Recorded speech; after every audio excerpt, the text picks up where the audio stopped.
L'évolution du tourisme, alors c'est très intéressant parce que avec justement la période Covid, il y a eu un besoin de digitalisation incroyable des agences de voyage, la plupart des agences de voyage.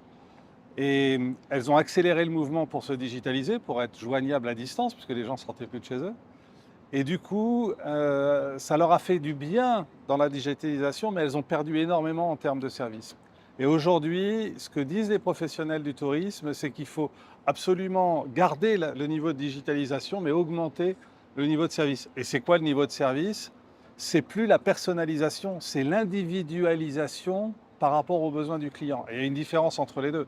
C'est que personnaliser, c'est dire, OK, vous voulez aller à tel endroit, on va vous préparer, on va vous réserver tel hôtel et tel restaurant. Et machin. L'individualisation, ça va plus loin. Ça va être l'organisation dans le détail par rapport aux aspirations, aux besoins, aux envies de découverte, aux envies d'expérience qui sont une grosse tendance dans le voyage. Et quand on regarde MW Life et quand on regarde Travel Advantage, on se dit, mais finalement, nous, on est quasiment natifs dans la digitalisation. Donc on est déjà très haut en termes de digitalisation. Et on a mis toute notre différence par rapport aux autres en faisant un service client qui soit avec 60 agents, qui soit joignable 24 heures sur 24, 7 jours sur 7, pour vraiment être là. Donc on a une longueur d'avance incroyable, justement par rapport aujourd'hui à ce que le marché est en train d'attendre. Mais il ne faut pas se laisser avoir, parce que l'évolution, elle va passer par l'intelligence artificielle. Il y a déjà, pour le moment, c'est encore balbutiant.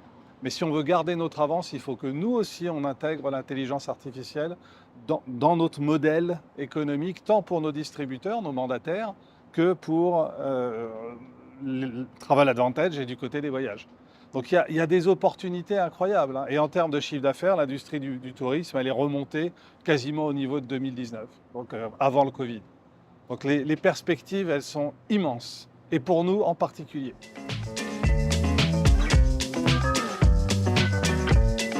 Le chiffre d'affaires avant le Covid, c'était grosso modo 8 000 milliards de dollars de contribution au PIB mondial.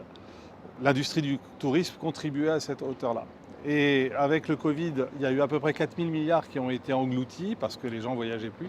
Et il y a une reprise incroyable, ce qui fait qu'en 2023, les tendances, ce serait d'être à 9,9 à 9 900 milliards en 2023, c'est-à-dire plus haut que ce qu'on était avant.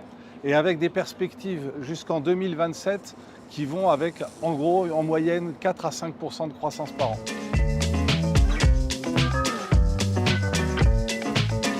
Alors, c'est une agence de voyage en ligne. Donc, pour se positionner par rapport aux agences de voyage traditionnelles, il faut bien comprendre une chose, c'est qu'une agence de voyage traditionnelle, c'est une entreprise, en général de petite taille, avec peu de salariés à l'intérieur, et dans laquelle le fondateur a mis peut-être sa maison en hypothèque pour pouvoir payer la contre-garantie, la garantie financière. Donc c'est des entrepreneurs dans l'âme qui ont pris un risque énorme et qui doivent absolument réussir à rebondir sur le marché. Là où ils sont forts, c'est dans le contact humain, parce que ça va être de plus en plus important pour les voyageurs de dépasser l'intelligence artificielle, le digital, la connexion à distance, pour avoir un contact humain. Et le contact humain, il est compliqué pour les agences aujourd'hui, parce que c'est à la fois leur force, mais elles ont été obligées de passer à la digitalisation, et en même temps, il faut qu'elles renforcent leurs services, et ça veut dire qu'il faut être disponible en astreinte tout le temps. Donc c'est un métier très très compliqué d'être agent de voyage, et qui est vraiment respectable jusqu'au bout. Les agences de voyage en ligne, elles ont l'avantage d'être plus dans le mouvement de la digitalisation. Et pour qu'elles puissent continuer, elles ont le vent en poupe, parce que Internet continue à augmenter, le e-commerce continue à augmenter. En 2027, les statistiques, les prévisions envisagent que 75% des personnes réserveront leur voyage par Internet. Ça ne veut pas dire qu'elles iront seulement sur des plateformes libres d'utilisation. Ça veut dire aussi qu'elles iront avec leur agence de voyage, mais via Internet. Donc il y a un vrai challenge pour les agences de voyage. Les salons, ça nous apporte, nous, à la fois une dominante professionnelle, c'est-à-dire que ça nous permet de constater les évolutions qu'il y a sur le marché, les nouveaux intervenants internationaux. Aujourd'hui, il y a des migrations fortes qui se font dans le domaine du tourisme. Et c'est essentiel hein, parce que euh, la satisfaction du client, elle est un peu en berne dans l'industrie en général.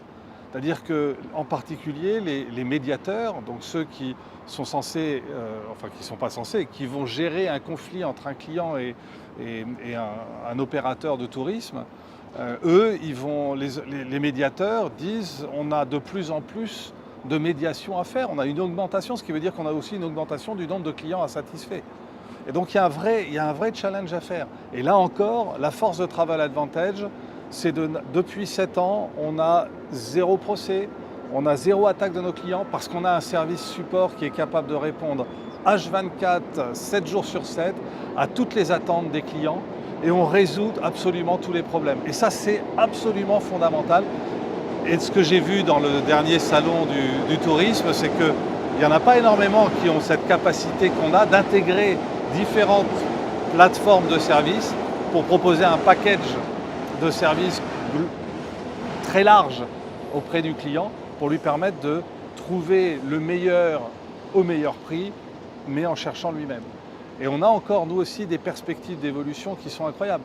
Et on a des services à rajouter. Aujourd'hui, on parle beaucoup de l'économie verte, du tourisme éco-responsable. Et ça veut dire que peut-être qu'il faut qu'on privilégie davantage les transports ferroviaires, les transports partagés en bus, plutôt que les avions. Mais c'est une orientation de fond, ça aussi, être éco-responsable. Il y a une autre orientation qui est voyager localement, faire plus souvent des petits voyages plus localement. Donc voilà, tout ça, nous, on y répond. Donc vraiment, on a des perspectives d'évolution qui sont incroyables.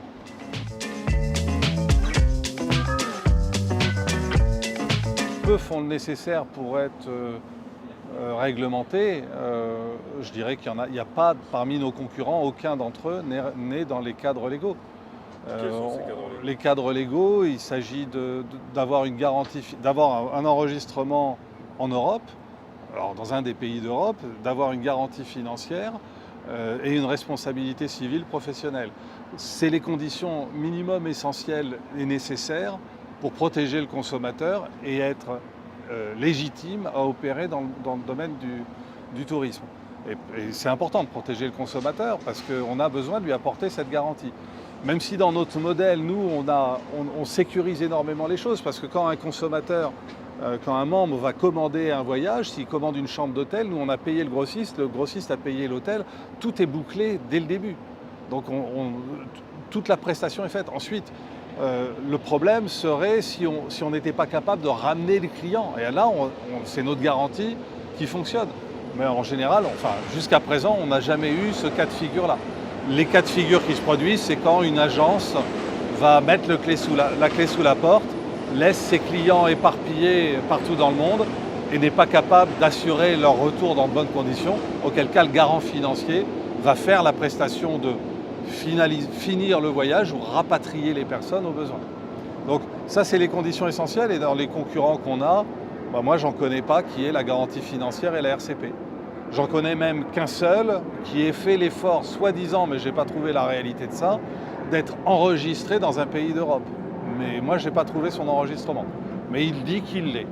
Mais derrière, il y a encore beaucoup de démarches à faire. C'est un parcours du combattant. Tout le monde est d'accord pour le dire. Ça prend plusieurs années, c'est compliqué. Pendant la pandémie, ça a été héroïque pour nous de trouver la garantie financière en pleine pandémie. Il n'y avait même plus un seul garant financier, une seule société d'assurance qui prenait les contrats pour faire des garanties financières. Donc il y avait d'un côté la loi qui disait vous devez avoir une garantie financière et de l'autre côté les assureurs qui disaient nous on ne veut pas prendre de risque, on ne va pas la donner. Et on a réussi à se mettre en place, à trouver le moyen d'avoir la garantie financière et la RCP.